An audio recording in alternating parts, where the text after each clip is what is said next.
Bonjour, bienvenue sur CrovidBeam. Je vais vous montrer un petit peu maintenant les autres logiciels qu'on peut utiliser aussi en plus de Revit. Donc on a aussi SolidWorks et AutoCAD. Donc là j'ai fait une petite vidéo rapide sur la présentation de l'interface de SolidWorks. Donc c'est une version de 2017. Donc ici vous avez, bon, comme d'habitude, fichier affichage outils. Vous pouvez rentrer dans les paramètres. Et c'est ici qu'en fait ça permet soit d'ouvrir un fichier existant que vous avez déjà créé, avec les options sur SolidWorks général. Et c'est ici que vous allez pouvoir faire une nouvelle pièce, ou un nouveau assemblage, ou un nouveau mise en plan. Donc par exemple, vous allez dans Nouveau, vous avez une interface comme ceci, un affichage comme ceci. Si des fois vous aviez ça, parce que en fait vous avez soit novice, soit avancé. Vous avez différents aperçus, donc après vous faites comme vous voulez. Je vais laisser sur novice, donc là je vais faire une pièce directement. Vous pourriez faire un assemblage ou une mise en plan, on verra ça un peu plus tard. Donc je vais faire une pièce pour vous montrer un peu l'interface. Quand vous ouvrez votre pièce, vous avez différents onglets ici. Moi, j'ai gardé simplement ceux que j'utilise le plus souvent. Vous pouvez vous faire de même. Ici, vous avez des raccourcis rapides. Voilà, je vais vous montrer comment faire. Ici, l'arborescence des différentes étapes d'évolution de votre projet. Et ici, vous avez aussi, donc là, c'est les ressources. Quand vous cliquez dessus, ce que vous pouvez aller chercher, etc. Donc, bon, après, à vous de vous découvrir par vous-même. Ça, c'est pour les mise en plan. Vous avez ouvrir un nouveau dossier. Vous avez tout. Vous cliquez sur le côté gauche ici dans le vide et ça vous fait disparaître la feuille. Donc après, à vous de voir de ce que vous aurez besoin, etc. Donc pour ce faire déjà ici, vous avez des paramètres là. Donc pour entrer dans ces paramètres là, parce que vous avez des choses que vous utiliserez ou vous n'utiliserez pas, donc à vous de le personnaliser. Donc ici, vous cliquez n'importe où avec le bouton droit et vous avez personnaliser. Vous cliquez sur personnaliser, vous avez une nouvelle euh, page qui apparaît. Donc avec des onglets, et ici dans barre de raccourci ou commande, peu importe, vous allez chercher ce que vous avez besoin. Donc ici par exemple, j'avais mis exprès le petit cercle, j'en ai pas besoin ici à cet endroit-là, il sera dans un autre onglet esquisse. Donc ici vous cliquez avec le bouton gauche sur l'icône cercle et vous le descendez vers le bas et dès que ça apparaît une croix, c'est pour les supprimer. Vous lâchez, ça disparaît de l'arborescence, enfin de petit affichage ici. Vous voulez remettre quelque chose de plus intéressant. Par exemple, moi je travaille souvent avec, là si je vais dans vue standard, je prends l'isométrique, donc vous cliquez avec le bouton gauche et vous laissez appuyer votre bouton gauche et vous l'emmenez en fait à cet endroit-là. Comme il y a eu un plus, il l'a rajouté. Pour l'enlever, pareil, vous pouvez ici l'extraire, enfin l'enlever directement avec la petite croix. Donc là, je l'ai rajouté et je rajoute souvent celui-ci qu'il n'y a pas, c'est la normale. Voilà, par exemple, et après à vous de voir, de naviguer dans les éléments, est-ce que vous avez besoin, vous aurez peut-être besoin des contraintes, ajouter des relations, ça c'est souvent qu'on l'utilise, par exemple je vais le mettre, et vous pourriez mettre aussi les cotations intelligentes, par exemple, on va mettre ça. Ok, donc ici, donc ça j'en ai pas besoin, donc là je vais faire, voilà, comme ceci. Donc ici après vous avez les matériaux, donc dans les matériaux, quand vous faites clic droit, éditer le matériau, c'est ici que vous avez tous les matériaux. Donc par exemple là je vais faire une pièce rapide pour vous montrer un petit peu ce qu'on peut faire. Donc là une construction en S235 en acier. Je fais appliquer, ça met directement dans l'arborescence, fermé. Vous avez les unités, l'apparence, les hachures, enfin après à vous de voir ce que vous avez besoin. Vous pouvez créer des nouveaux matériaux, etc. Fermé. Ici on est en millimètres grammes secondes. Vous pouvez aller toujours dans tous les logiciels, dans les options ici, modifier les affichages, au niveau des mises en plan, les cotations. Ici, là, c'est vraiment sur le document, vous pouvez changer en termes d'ISO, etc. Enfin, la norme. Au niveau des annotations, vous mettez ce que vous voulez. Après, à vous de paramétrer vraiment par rapport à ce que vous utilisez et puis sur votre charte, enfin, si vous en avez dans l'entreprise. Donc après, ensuite ici, vous avez surtout les plans. Les plans vraiment de base, de construction, ce qui vous permet aussi, c'est important quand vous concevez et quand vous partez sur des mises, sur une construction, sur quel type de plan vous commencez. Ça vous permet aussi au niveau des assemblages de pouvoir soit les mettre parallèles, soit les mettre perpendiculaires, soit les mettre les uns contre les autres. Ça permet d'avoir quand même que ce soit beaucoup plus homogène. En fait, il faut se projeter quand vous assemblez des pièces différentes à comment vous allez commencer sur tel type de plan. Donc là, après, pour vous montrer, donc là, si je me mets en ISO, donc là, c'est rapide pour pouvoir se mettre ici. Vous cliquez sur la face, contrôle, pour faire par exemple les trois plans. Ici, vous les voyez. et vous cliquez sur le contrôle, enfin l'origine se trouve toujours à l'intersection des autres plans. Donc avec la molette du milieu, vous laissez appuyer, vous faites des rotations, et vous zoomez avec la molette, pareil. Donc ici par exemple, on voit bien que le plan de face se trouve sur X, Y, après vous avez le plan de dessus, ainsi de suite, et le plan de droite. Donc par exemple ici, on va faire simplement une pièce, pour pouvoir faire un usinage d'une pièce en fraisage par exemple. Donc là je vais me mettre sur le dessus, ça sera mon plan. Et ici vous cliquez sur plan, et vous avez le truc qui apparaît. S'il n'apparaît plus, vous faites bouton droit, et vous faites esquisse. Ou ici vous avez aussi esquisse. Vous avez plusieurs possibilités pour pouvoir faire une esquisse. Donc moi je fais bouton droit, esquisse. Il le met directement, vous avez vu, perpendiculaire au plan. Si des fois ça vous arrive de faire avec la molette, ah mince, je me suis trompé, vous avez tourné, vous n'arrivez pas à le remettre pour pouvoir bien faire votre dessin, ici, grâce au petit raccourci normal, il vous remet parce que vous avez cliqué sur le plan avant et donc il vous remet face à vous. Par exemple ici on va faire une pièce. Donc, pour faire une pièce, ici vous allez dans esquisse. Si vous étiez dans l'autre chose, vous allez dans les esquisses parce que vous allez faire des esquisses paramétrables. Donc là je vais faire un rectangle. Donc soit vous faites comme ceci, soit vous avez différentes possibilités pour pouvoir faire un rectangle. Je vais prendre sur mon point de centre. Ici je vais cliquer sur l'extérieur, je peux faire échappe. Et là, bouton droit aussi, bouton droit, ok, validé. Ici, ça, vous ne touchez pas, c'est quand vous aurez fini tout l'ensemble des instructions pour faire votre pièce. Donc imaginons que moi je vais faire un trou de centre ici. Donc vous avez possibilité, soit je rajoute mon trou directement avec, je fais mon cercle ici, soit après je ferai une fonction assistance pour le perçage. Ça dépend comment vous voulez faire votre pièce. Généralement, vous partez d'un bloc donc rectangulaire, vous l'usinez, vous le dressez, etc. Et derrière, après, vous allez sur une autre machine pour faire du perçage. Donc vous avez vraiment des étapes différentes. Moi, je fonctionne comme ça. Je fais étape par étape. Donc par exemple, ici, j'ai fait mon rectangle. Donc là, je vais pouvoir mettre des cotations. Donc soit vous allez ici dans cotation, cliquez, puis vous allez rajouter des cotations. Ça vous permet de mettre des cotations plus rapidement. Ou vous allez dans esquisse et puis vous allez cliquer sur cotation. Vous avez plusieurs possibilités de côté. Cotation ici. Donc là par exemple je vais faire 100. Donc pensez à vous mettre ces 10 mm. En Revit c'est en 100 cm. Donc 100 mm sur 50. Donc vous avez vu ça va passer en noir dès que vous mettez des cotations. Donc c'est parce que là maintenant les codes sont figés. Donc tout est parfait.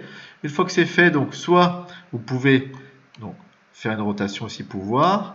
Donc là c'est pas une tôle, je verrai ça un peu plus tard, tout ce qui est partie tôlerie, construction soudée, etc.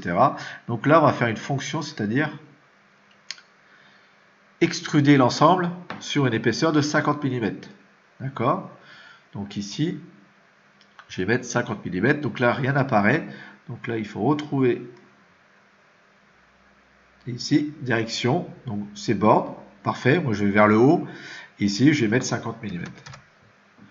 Une fois que c'est validé, vous faites ici, vous avez votre bloc, d'accord. Donc là pour le recentrer, hop, on pourrait rajouter l'icône pour le recentrer, mais c'est pas grave. Ah oui, je ne vous ai pas montré cette partie-là. Ici, vous avez vu, si vous faites bouton droit, ça peut vous arriver. Vous cliquez sur le bouton droit, vous laissez appuyer et vous décalez un petit peu votre souris. Ça vous permet d'avoir différents affichages en fait. Vous descendez. Donc ça, c'est paramétrable. Je vous montrerai comment paramétrer cet élément-là. Donc et le bouton gauche, bon, vous sélectionnez l'ensemble, etc. Donc une fois que vous avez ça, votre bloc, je vais faire un trou. Donc soit vous le faites avec le perçage, soit possibilité, vous faites par exemple un trou directement avec une esquisse. Mais moi je vais faire après avec, bon, pour moi c'est du perçage, donc je vais le faire avec l'assistant. Et si vous voulez le faire directement avec le bossage, là par exemple avec l'extrudé, par exemple, enlever la matière, pardon, vous cliquez sur l'élément de face, par exemple ici, ou vous cliquez sur la face du bas, ça à vous de voir. Moi je vais prendre par exemple celle-ci. Je fais bouton droit, donc ici bouton droit ou esquisse directement, il se met parallèle, perpendiculaire au plan. Et du coup après je vais rajouter ici un cercle. Soit vous faites comme ceci. Pareil, je vais faire une cotation. Je vais faire 20 par exemple. Et là, vous validez, enfin vous faites fonction enlever la matière. Il va vous proposer soit borne, c'est-à-dire soit je veux qu'il soit par exemple 15 mm, vous n'avez pas le trou de perçage donc c'est ridicule, ou soit vous faites par exemple traverser tout, et vous faites l'ensemble, soit vous faites traverser les deux, donc il fera dans les deux sens, mais comme il n'y a pas de matière au-dessus, il n'enlèvera pas, donc ça sera dans le vide, ou soit vous allez jusqu'à la surface, ici. Il y a plusieurs possibilités pour pouvoir le faire. Je vais mettre jusqu'à la surface par exemple, vous validez, et là vous avez fait simplement un trou de, voilà, un enlèvement de matière à cet endroit-là. Si par exemple je vais faire directement un perçage, donc là je peux cliquer sur l'élément, bouton droit, supprimer, vous effacez, dites oui. L'esquisse n'est pas effacée, vous supprimez l'esquisse, comme ceci. Donc là, je vais faire un perçage. Donc là, vous pouvez cliquer ici sur assistant pour le perçage ou un perçage avancé, etc. C'est à vous de voir ce que vous avez besoin. Je vais faire assistant sur le perçage. Ici, vous avez plusieurs possibilités, donc soit taraudage, après c'est à vous d'essayer, hein, de voir ce que vous avez besoin de faire. Donc je vais faire un perçage ici. Donc je clique sur perçage, ISO, taille du perçage, donc soit c'est taraudage, trou de centrage, etc. Donc je vais faire taille de perçage. Vous descendez, et puis ainsi de suite. Vous allez jusqu'à, ben voilà, en fonction du perçage que vous avez besoin. Je vais faire un trou de 20, voilà. Board, c'est pareil. Est-ce que vous voulez profondeur de 3 mm, etc. Ou est-ce que vous voulez, par exemple, à travers tout, ou jusqu'à la surface. Donc à vous de voir ce que vous avez besoin. Je vais mettre à travers tout. Et voilà. Donc après, vous sélectionnez pour la position. Ici, vous allez dans position.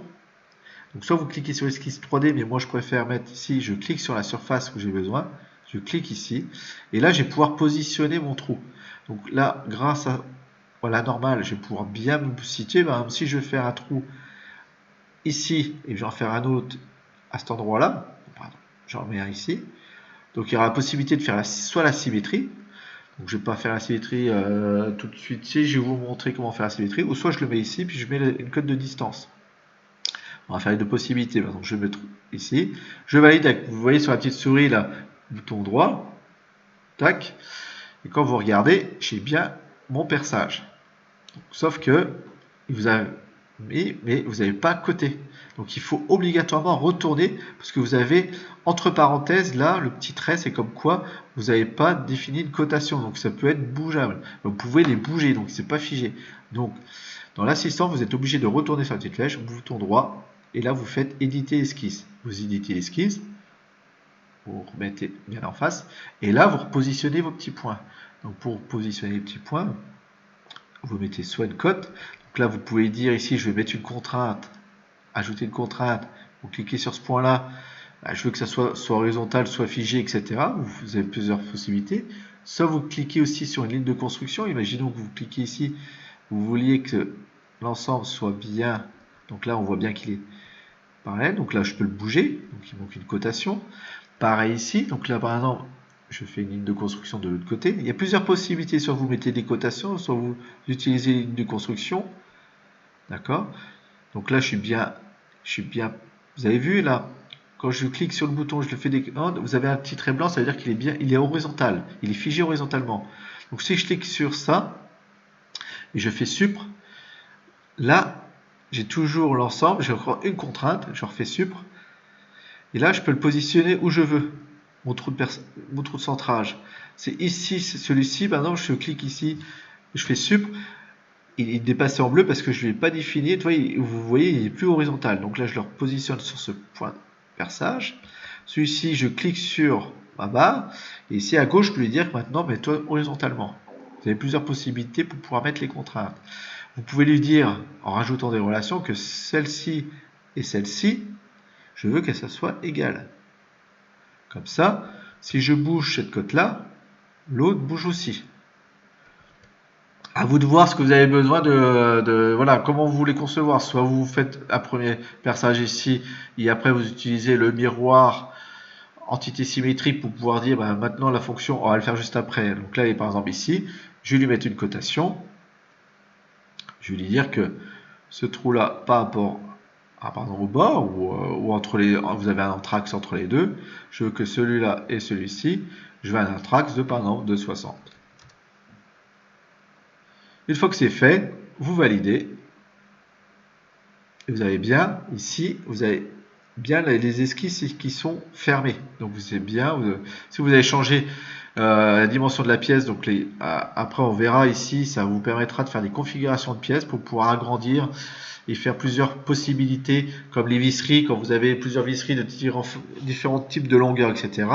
On peut faire des configurations de pièces pour éviter d'avoir différentes pièces. Vous avez enregistré sous, enregistré sous, enregistré sous. Là, vous allez directement pouvoir importer une configuration directement dans des assemblages et puis prendre la pièce que vous voulez en termes de vis, en termes de pièces, etc.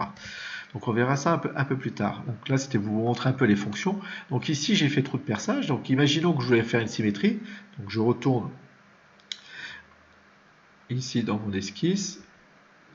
Ici, je vais supprimer cette partie-là et je vais supprimer ce point-là. Voilà. Donc là, il manque une cotation. Je vais mettre une cotation ici. Je peux cliquer directement sur la barre. Je ne suis pas obligé de sélectionner le point ici. Il me met, je suis à 30, je vais laisser à 30. C'est figé, le point bleu est passé noir, donc c'est parfait. Hop, vous validez. Et maintenant, vous pouvez faire une symétrie. En fonction, vous avez ici symétrie.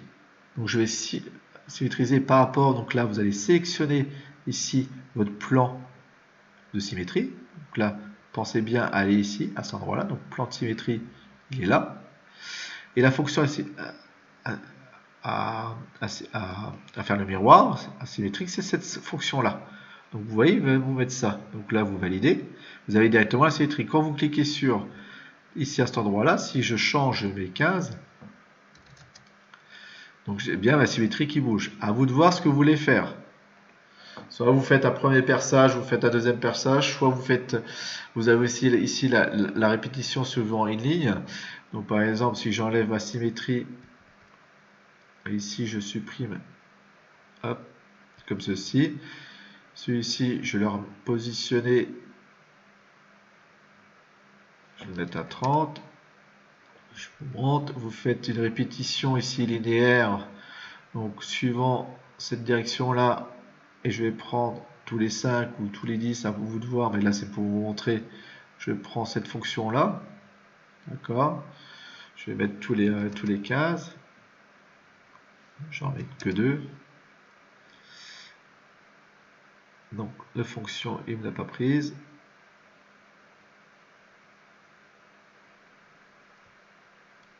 donc là c'est bon, et fonction le corps, avant que ce soit le corps ici à cet endroit là, il va vous prendre le corps, donc là il prend l'ensemble, c'est pas ça, hop, vous supprimez la sélection, donc c'est bien la fonction de base, et la fonction de base, vous pouvez revenir ici et lui dire vous prenez le perçage, voilà, c'est simplement ça, en fait il ne veut pas prendre la sélection ici, il faut retourner dans l'arborescence ici à droite là où il y a la pièce, et vous sélectionnez le diamètre, et là du coup vous pouvez le positionner à 30 par exemple. C'est un exemple, là, c'est pour vous montrer qu'il y a plusieurs possibilités pour faire des trous, des répétitions, des ensembles. Donc une fois que c'est ça, ici je vais revenir sur, non c'est parfait, je vais laisser comme ça pour l'instant. Je peux faire des chanfreins, donc vous avez possibilité ici avec des congés de pièces ou des chanfreins de faire à cet endroit là, donc après vous pouvez sélectionner avec le contrôle, donc là j'ai pris la face donc c'est pas bon, vous supprimez, ici vous sélectionnez l'arête et vous pouvez faire l'ensemble en continu. Donc après vous pouvez changer l'inclinaison, ici je peux faire un 5 mm etc. Vous validez, donc vous voyez vous avez une pièce à peu près comme ceci. Si vous voulez changer le chanfrein, vous cliquez dessus, éditez la fonction, vous retournez dessus. Si vous voulez supprimer tout ou vous voulez juste un chanfrein ici et ici, pensez que si vous en choisissez les deux, si ici vous le mettez à 10, celui-ci va passer à 10. Donc autrement, si vous voulez un 5 et là un 10, il faut sélectionner qu'une arête et vous refaites une fonction chanfrein. Donc par exemple comme ceci. Et par exemple, voilà, on a fait une pièce là tout simple. Si des fois vous voulez faire un trou de perçage ici, vous cliquez sur cette face là. Et puis après, vous faites assistant de perçage, hop, vous rajoutez un perçage à cet endroit-là, et vous pouvez faire plein de choses comme ceci. Donc là, c'est vraiment le truc de basique, on va dire, pour pouvoir faire une pièce en extrusion, enlèvement de matière. À vous de jouer un petit peu sur l'ensemble. Donc là, c'est pareil, vous avez la révolution. Donc par exemple, si sur cette pièce-là, j'en ai plus besoin, je vais vous montrer un petit peu. Je vais mettre oui. Donc là, c'est normal qu'il me mette plein de défauts parce que je pourrais repartir d'une pièce. Hop, je sélectionne, je vais vous montrer. Donc il perd voilà, toutes les données, c'est pas grave. Donc ici, par exemple, je vais refaire une pièce. Je vais faire un truc en révolution. Et bien sur mon plan de face, par exemple, hop, ici je fais. Là, je vais faire une forme un peu aléatoire. Hein, je vais pas non plus. Je vais faire comme ceci. Je décide ma pièce. Donc il faudrait lui donner une cotation, etc. D'accord, je valide. Donc là, je vais faire une révolution. Donc il vous demande l'axe c'est celui-ci. Et voilà, vous avez directement une révolution. Vous pouvez changer les angles hein, sur 280 degrés. Et vous faites votre pièce comme vous voulez. Hein. C'est à vous de voir. Alors ça, j'aurais pu faire ça. Soit après, j'aurais fait un enlèvement de matière. Par exemple, la révolution. Vous avez une pièce de révolution quand vous l'usinez. Donc là, je refais ça. Hop, je mets 360 degrés. J'ai avancé ça. Il faut toujours penser ce qui est vraiment réel. Au réel, j'ai fait ça. Le chanfre, à l'usinage, le chanfrein, j'aurais pu le faire différemment. J'aurais pu faire la révolution de la pièce globale, faire mon chanfrein après ou à la fin. Et ici, faire un trou de perçage à cet endroit-là. Donc, vous pouvez faire par exemple un trou de perçage. Ici, je vais faire un assistant de perçage. Hop. Donc, je vais faire un trou de 20. Position. Vous mettez perpendiculaire ici. Vous sélectionnez votre petit point. Vous validez. Et par exemple, j'ai mon trou de perçage ici. Vous voyez. Donc, il y a plusieurs possibilités de faire des pièces. J'aurais pu faire une révolution avec mon trou directement fait dans l'esquisse. Mais il faudra quand même travailler quand vous allez en chaudronnerie. Vous prenez une barre, vous avez une barre pleine, et après vous commencez à tronçonner à diviser en longueur. Après, vous commencez à faire un dressage. Après, vous faites un perçage. Donc, il faut vraiment faire les différentes étapes réelles, comme en mécanique générale, quoi. Donc là, ici, du coup, oui, voilà, dans la révolution, ce que je voulais vous dire, c'est qu'à cet endroit-là, donc là, j'ai fait mon esquisse. Donc là, c'est pas ce que je voulais faire, c'était pour rentrer dans l'esquisse. Donc là, vous avez vu, j'ai pas coté, donc c'est normal. Vous cliquez sur la petite flèche là, je vais rentrer dans la fonction, je vais éditer mon esquisse, je vais mettre comme ceci. Et ici, mon chanfrein, en fait, il n'existe pas, donc je vais le faire après. Donc là, je vais pouvoir accorder les deux ensemble. Donc ici et ici. Après, bien sûr, bah, vous pouvez mettre des cotations. Donc là, si j'ai coté comme ceci, j'aurais pu coter aussi en diamètre. Donc en diamètre, je bascule ça en ici géométrie de construction. Vous pouvez le basculer en géométrie de construction. Ça vous fait comme un trait d'axe.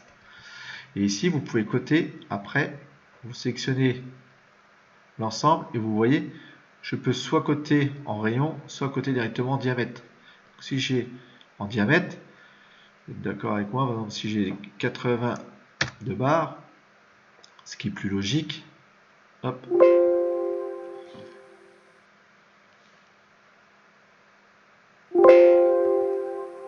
Alors, je dois avoir un petit problème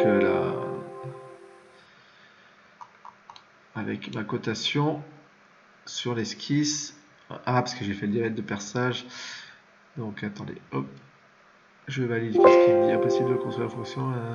L'esquisse a une erreur qui empêche la construction. Montrer le problème. Donc, c'est la base de la révolution. Plusieurs fermés, 10 jointes. Ok, ce qui est logique parce qu'en fait, il faut fermer. Donc, je vais faire ici. Je vais rebasculer comme ceci. En fait, voilà. Il n'a pas voulu prendre mon trait d'axe. Mais bon, c'est pas bien grave. Hein. Ici, vous pouvez coter directement comme ceci. Et vous pouvez modifier en diamètre. Alors, attendez pour que je trouve la notation. Vous pouvez coter en diamètre Comment ça se fait-il? Là, je suis en rayon. Vous cliquez sur le rayon. Cliquez sur la cote. Et ici, vous avez diamètre là. Donc, diamètre, mais ça marche pas comme ceci. Ah oui, vous pouvez rajouter des fonctions. Donc, c'est pas ça que je vais faire.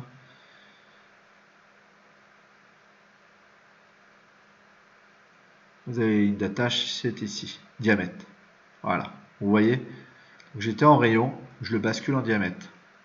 Donc là, j'ai bien un diamètre de 80. Je valide. Et donc là, j'ai pas de souci. Bon, excusez-moi pour avoir mis le trait d'axe, mais c'était pour vous montrer que, en fait, avec une touche, en fait, vous pouvez basculer les traits de ligne de construction en axe ou en entité, quoi. Donc là, par exemple, j'avais fait ça, et après, si je voulais rajouter un congé, je peux rajouter un congé à cet endroit-là, des perçages, etc. Donc voilà, par exemple, pour une première pièce, une première vidéo, c'est vraiment pour vous montrer un petit peu comment on manipule l'ensemble. On peut rajouter ici, par exemple, je pense à ça, vous avez la géométrie pour rajouter des axes, des traits d'axes, des points, des plans.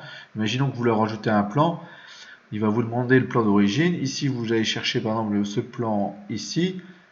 Hop, vous le décalez de temps. Ici, je vais pouvoir le mettre, par exemple, à 60. Ça vous permet d'avoir un nouveau plan. Ici, après, vous pouvez, donc là, ça va rajouter un plan ici à cet endroit-là. Et vous pouvez retravailler sur éditer la pièce, faire apparaître, par exemple, convertir les entités. Ici, par exemple, je vais vous montrer, convertir les entités, je vais convertir ça. Je vais plus l'avoir. Ici, je valide. Tac.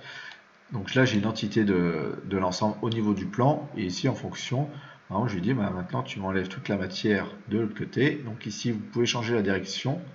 Vous enlevez la matière. Donc borne ou, par exemple, bah, si je dis borne, par exemple, à cet endroit-là, ça vous fait ceci. Donc là, qu'est-ce qu'il n'a pas aimé? Ah oui, le trou. D'accord, ok, bon, il n'y a pas de souci.